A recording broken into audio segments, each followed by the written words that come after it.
Hello, good morning guys. Ayan, nandito tayo malay sa isang garden na puno ng mga talbos. Mag-harvest ang mga person. Sige, mag-harvest tayo ngayon.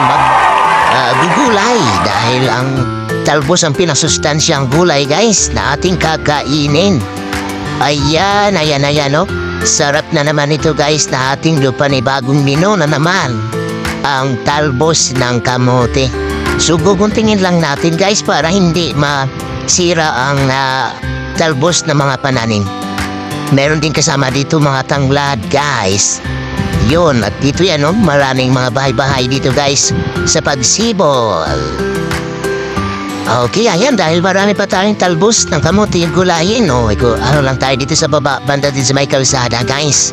Ayan maranim pa ito guys. Di tulad ang binibili natin sa mga palengke. Ilang araw na bago maano na naman. Ayan talagang sariwas pag mga bagong tanim na mga talbos ng kamote. Masustansya siya. At ang kamote guys pag at yan naman guys pagkatapos natin siyempre mawalisan din natin guys sa gilid-gilid para hindi naman makalat at marumi ang ating kapal. Binawalisan din natin guys ang ating mga harapan ng bahay para yung mga nakakitang mga tao ma-appreciate nila na malinis ang ating munting hanan sa harap ng ating bahay. O diba?